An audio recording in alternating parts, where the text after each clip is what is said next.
मेरी भूख ने भारत को ढूंढ लिया। यूरोप का उबला बासी मांस खाकर परेशान हो चुका था और फिर मैंने एक ऐसे देश की तरफ कदम बढ़ाया जहां आने का हर यूरोपियन का सपना था। तो वीडियो को पूरा देखें और चैनल को सब्सक्राइब कर लीजिए। कल्पना कीजिए 15वीं शताब्दी के यूरोप की बर्फ से ढकी सर्द रातें, कड़कड़ाती ठंड और खाने की मेज पर रखा हुआ बेस्वाद उबला हुआ या नमक में लपेटा हुआ सूखा मांस। उस दौर में यूरोप के पास न तो आज जैसी सुख सुविधाएं थीं और न ही खाने में कोई स्वाद। उन्हें अपने मांस को लंबे समय तक सुरक्षित रखने और उसमें जान डालने के लिए एक जादुई जड़ी बूटी की सख्त जरूरत थी और वह जादू था मसाला, काली मिर्च, लौंग, दालचीनी और इलायची। लेकिन दिक्कत यह थी कि ये मसाले उनके यहाँ नहीं उगते थे। ये आते थे एक रहस्यमयी, दूरस्थ और परिकठाओं जैसे देश से, जिसे दुनिया भारत कहती थी। भारत उस समय दुनिया का वो खास स्थान था जहाँ हर कोई जाना चाहता था, लेकिन किसी के पास वहाँ का सीधा रास्ता या नक्शा नहीं था। सदियों से अरब के व्यापारियों ने इस रास्ते पर अपना दबदबा बना रखा था। वे भारत से सस्ते दाम में मसाले खरीदते और रेगिस्तानी रास्तों से होते हुए यूरोप के बाजारों में उसे सोने के भाव बेचते थे। अरब के व्यापारी यूरोपियनों के लिए वो सख्त कर वसूलने वाले बन गए थे, जो कहते थे या तो हमारी मुंह मांगी कीमत दो या फिर अपना वो फीका और सड़ता हुआ मांस खाते रहो। यूरोप के राजा इस बात से बौखलाए हुए थे, खासकर स्पेन और पुर्तगाल के शासक। उनकी रातों की नींद उड़ चुकी थी। उन्हें भारत चाहिए था, लेकिन जमीन के रास्ते से जाना मुमकिन नहीं था, क्योंकि बीच में उस्मानिया साम्राज्य जैसी विशाल दीवार खड़ी थी। तब पुर्तगाल और स्पेन के राजाओं ने अपनी अपनी दूरबीनें उठाई और समंदर की उठती हुई खूंखार लहरों की तरफ देखा। उन्होंने तय किया कि जमीन का रास्ता बंद है तो क्या हुआ, हम पानी का सीना चीरकर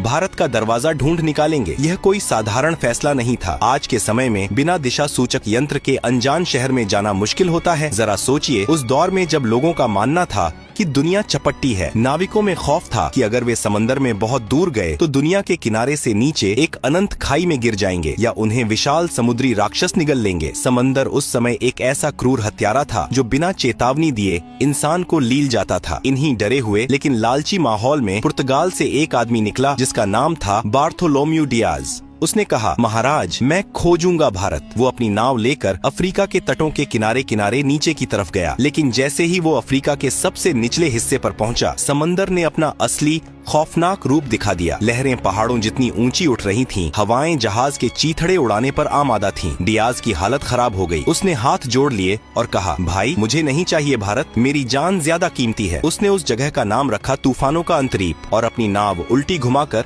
वापस पुर्तगाल भाग गया। पुर्तगाल के राजा मैनुअल प्रथम के सीने में अभी भी मसालों की आग जल रही थी। बार्थोलोम्यू डियाज के वापस लौटने के 10 साल बाद पुर्तगाल के दरबार में एक ऐसे आदमी को बुलाया गया जिसकी आंखों में समंदर का खौफ नहीं बल्कि उसे जीतने की जिद थी। एक ऐसा जिद्दी और सन की नाविक जो मौत के मुंह में हाथ डालने का शौक रखता था। उसका नाम था वास्को डी गामा। राजा ने वास्को डी गामा की आंखों में आंखें डालकर पूछा, क्या तुम वो कर सकते हो जो डियाज नहीं कर पाया? क्या तुम समंदर के उस शैतानी दरवाजे को तोड़कर मेरे लिए भारत ला सकते हो? वास्को डी गामा ने थोड़ा मुस्कुराते हुए अपनी तलवार पर हाथ रखा और कहा, अगर समंदर ने मुझे नहीं निगला तो मैं आपके कदमों में पूरी दुनिया का व्यापार लाकर रख दूंगा। और यहीं से शुरू होने वाली थी इतिहास की सबसे खौफनाक, सबसे रोमांचक और दुनिया का नक्शा हमेशा के लिए बदल देने वाली समुद्री यात्रा। 8 जुलाई 1497 का वो मनहूस लगने वाला दिन। पुर्तगाल का लिस्बन बंदरगाह किसी शानदार जश्न का नहीं बल्कि एक खौफनाक मातम का गवाह बन रहा था। किनारे पर खड़ी हजारों की भीड़ ऐसे छाती पीट पीट कर रो रही थी जैसे वास्को डी गामा और उसके नाविकों को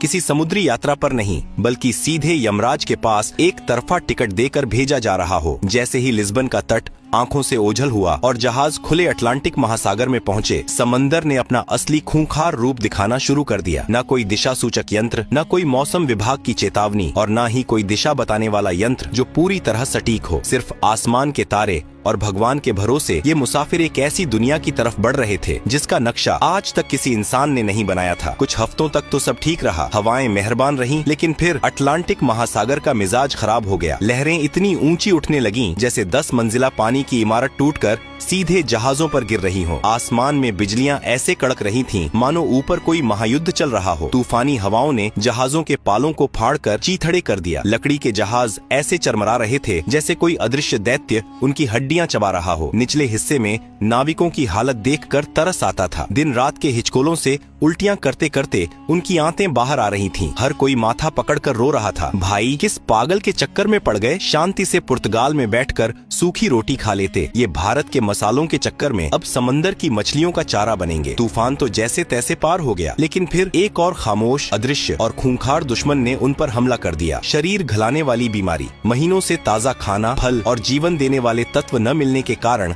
नाविकों के मसूड़ों से खून बहने लगा। उनके दांत सड़कर टूट टूट कर हाथों में आने लगे। शरीर पर बड़े बड़े छाले पड़ गए और भयानक बदबू उठने लगी। जहाज का निचला हिस्सा एक तैरते हुए अस्पताल और मुर्दा घर में तब्दील हो गया था। रोज किसी न किसी नाविक की लाश को एक भारी पत्थर बांधकर समंदर में फेंका जा रहा था। बचे हुए नाविकों का सब्र अब पूरी तरह जवाब दे चुका था। उन्होंने वास्को डी गामा के सामने बगावत कर दी। वो घुटनों के बल गिरकर गिड़गिड़ाने लगे, कप्तान हमें माफ करो, वापस चलो। हमें नहीं चाहिए कोई भारत, हमें नहीं चाहिए कोई सोने की चिड़िया या मसाले, हमें बस जिंदा अपने घर जाना है। लेकिन वास्को डी गामा कोई आम इंसान थोड़ी था। वो एक नंबर का जिद्दी, कठोर और सनकी आदमी था। उसने अपनी तलवार निकाली और एक ऐसा काम किया जिसे देखकर नाविकों की हालत खराब हो गई होगी। उसने दिशा बताने वाले सारे उपकरण समंदर में फेंक दिए और चीख कर बोला, सुन लो कान खोलकर, अब हमारे पास लौटने का कोई रास्ता नहीं बचा है। या तो हम भारत पहुंचेंगे या फिर ये समंदर ही हमारी सामूहिक कब्र बनेगा। अगर किसी ने वापस जाने की बात की तो समंदर बाद में मारेगा, मैं उसे पहले अपने हाथों से काट डालूंगा। उस आदमी के इस पागलपन और खौफनाक जुनून के आगे शायद मौत को भी पसीना आ गया होगा। और तभी वो सबसे खौफनाक घड़ी आ गई। वे अफ्रीका के उस सबसे निचले सिरे पर पहुंच गए थे जहां 10 साल पहले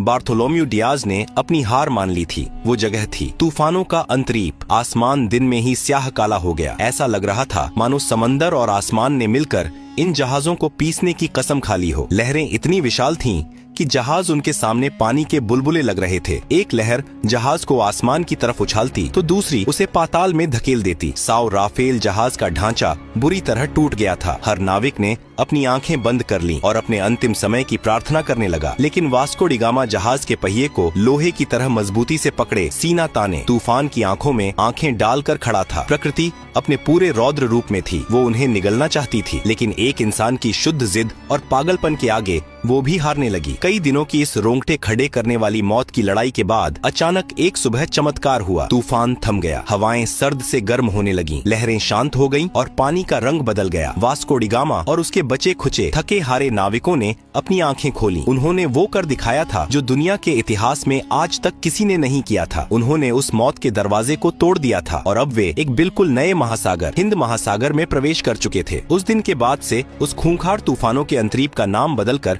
हमेशा के लिए उम्मीद की किरण रख दिया गया, क्योंकि अब उन्हें यकीन हो गया था कि भारत का रास्ता यहीं से जाता है। लेकिन कहानी अभी बाकी थी मेरे दोस्त। वे हिंद महासागर में तो आ गए थे, लेकिन भारत अभी भी बहुत दूर था। और सबसे बड़ी मुसीबत ये थी कि ये समंदर उनके लिए बिल्कुल नया था। यहाँ का पानी, यहाँ की हवाएं, सब कुछ अनजान था। उन्हें नहीं पता था कि भारत किस दिशा में है। उन्हें अब एक ऐसे इंसान की सख्त तलाश थी जो इस अनजान पानी का उस्ताद हो, जो उनका हाथ पकड़कर उन्हें उस स्वर्ण भूमि तक ले जाए। उन्हें एक स्थानीय राहगीर चाहिए था जो आज के सजीव नक्शे की तरह उन्हें सीधा रास्ता दिखा सके। और वो इंसान उन्हें मिलने वाला था पूर्वी अफ्रीका के मालिंदी तट पर। एक ऐसा आदमी जिसकी एक उंगली के इशारे ने पूरी दुनिया का भूगोल और इतिहास हमेशा के लिए पलट कर रख दिया। अफ्रीका के पूर्वी तट पर मालिंदी नाम का एक शांत और खूबसूरत बंदरगाह था। मौत के समंदर को पार करने के बाद वास्को डी गामा के टूटे फूटे जहाज और उसके बदबूदार थके हारे नाविक जब वहां पहुंचे तो उनकी हालत जिंदा लाशों जैसी हो चुकी थी। उन्हें बस एक ही चीज की तलाश थी, कोई ऐसा इंसान जो उन्हें उस रहस्यमयी भारत तक ले जाए। उन्हें आज के दौर का एक जिंदा नक्शा चाहिए था। और यहीं पर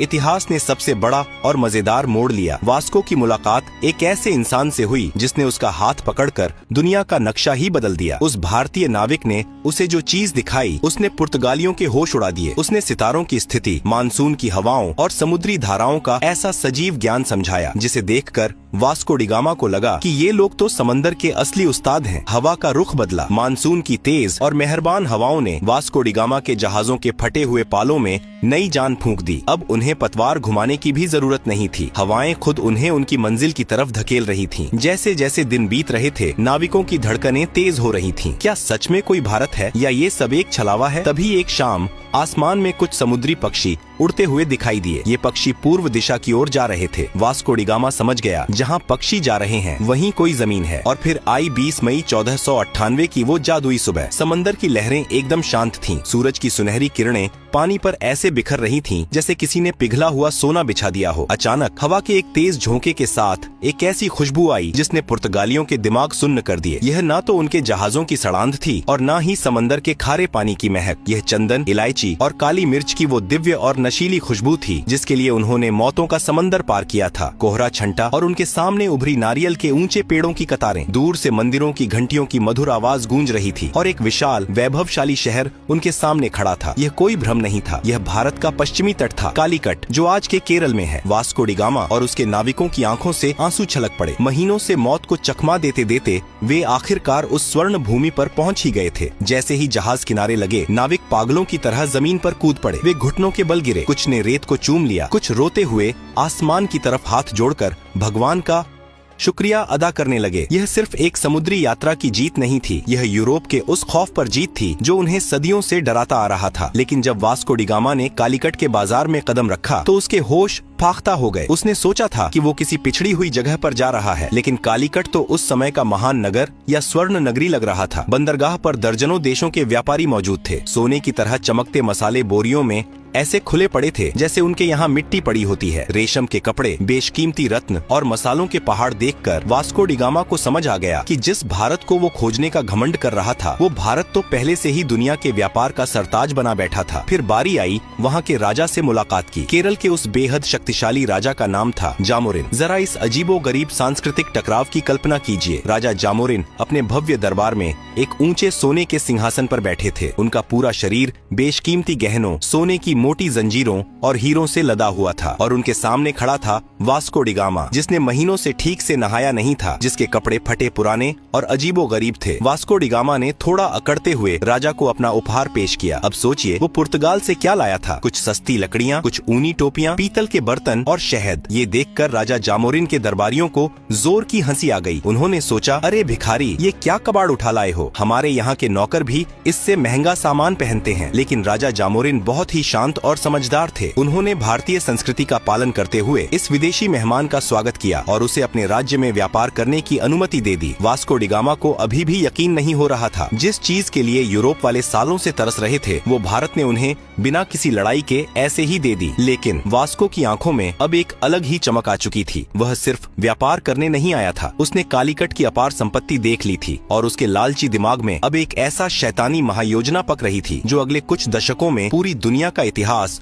खून से लिखने वाला था। वास्को डी गामा ने कालीकट में कुछ महीने बिताए और वहाँ का चप्पा चप्पा छान मारा। उसने देखा कि यहाँ का माल तो एकदम सबसे उत्तम है। उसने अपनी बची खुची कौड़ियों और पैसों से अपने जहाजों को मसालों से ऐसे भर लिया जैसे कोई इंसान किसी मुफ्त की दावत में अपनी प्लेट में खाना ठूंसता है। काली मिर्च, लौंग, दालचीनी, जहाजों की लकड़ी तक मसालों की महक से सराबोर हो गई थी। एक भारतीय जहाज भी उसने अपने साथ ले लिया ताकि माल ज्यादा ले जाया जा सके। अब बारी थी वापसी की। वापसी का सफर भी कम खौफनाक नहीं था। बीमारियां और तूफान फिर से नाविकों पर टूट पड़े, लेकिन इस बार उनके पास एक उम्मीद थी। उनके जहाजों के निचले हिस्से में करोड़ों का खजाना भरा हुआ था। जब वास्को डी गामा का बचा खुचा बेड़ा पुर्तगाल के लिस्बन बंदरगाह पर वापस लौटा तो वहाँ का नजारा देखने लायक था। जो लोग उसे रोते हुए यमराज के पास विदा कर रहे थे, वो अब उसकी आरती उतारने को तैयार खड़े थे। राजा मैनुअल प्रथम तो खुशी से नाचने लगा, लेकिन असली भूचाल तब आया जब वास्को ने अपना माल पुर्तगाल के बाजार में उतारा। इतिहास का सबसे बड़ा खजाना हाथ लग चुका था। इस समुद्री यात्रा का सारा खर्च, नाविकों का वेतन, टूटे जहाजों का भारी नुकसान, यह सब कुछ काटने के बाद भी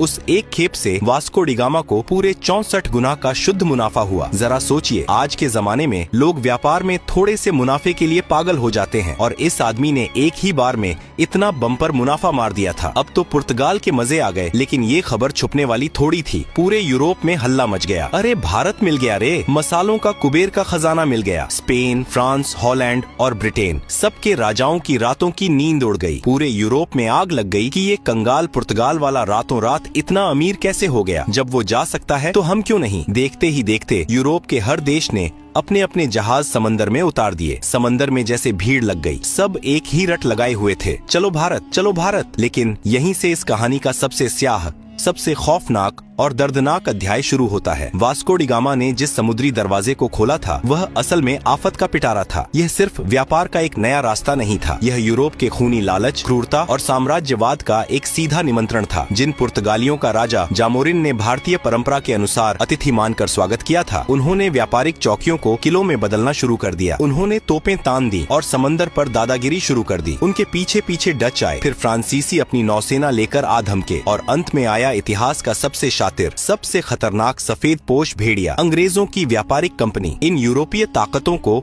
अब सिर्फ मसाले नहीं चाहिए थे, उनकी नजर अब पूरी सोने की चिड़िया पर थी। उन्होंने भारत की रियासतों को आपस में लड़ाना शुरू कर दिया। भारत का वो शांत और वैभवशाली तट जो कभी सिर्फ रेशम, मसालों और संस्कृति के आदान प्रदान का वैश्विक केंद्र था, अब बारूद की गंध, तोपों की गूंज और कूटनीति के गंदे खेल से दहलने लगा। जिस देश ने अपनी महान उदारता के चलते एक फटेहाल, थके हारे विदेशी नाविक को पनाह दी थी, उसी देश को इन व्यापारियों ने अपनी गुलामी की बेड़ियों में जकड़ लिया। व्यापार के नाम पर लूट का ऐसा नंगा नाच शुरू हुआ जिसने दुनिया के सबसे अमीर देश की कमर तोड़ दी। सदियों तक भारत के माथे पर उपनिवेशवाद का कलंक थोप दिया गया। भारत का सारा सोना, सारा वैभव जहाजों में भर भर कर यूरोप की तिजोरियों में जाने लगा और वहाँ की सड़कें भारतीय खून पसीने से चमकने लगी। लेकिन क्या भारत सिर्फ एक जमीन का टुकड़ा था जिसे कोई भी नाविक आकर खोज ले और कोई भी राजा आकर जीत ले? नहीं, भारत एक विचार है, एक अजेय और अमर आत्मा है। सदियों की गुलामी, अकल्पनीय शोषण और घोर अंधकार के बावजूद इस आत्मा की आग को कुचला नहीं जा सका। वास्को डी गामा ने भले ही 1498 में भारत की जमीन तक पहुँचने का रास्ता खोजा था, लेकिन दुनिया ने असली भारत को तब जाना जब 15 अगस्त 1947 को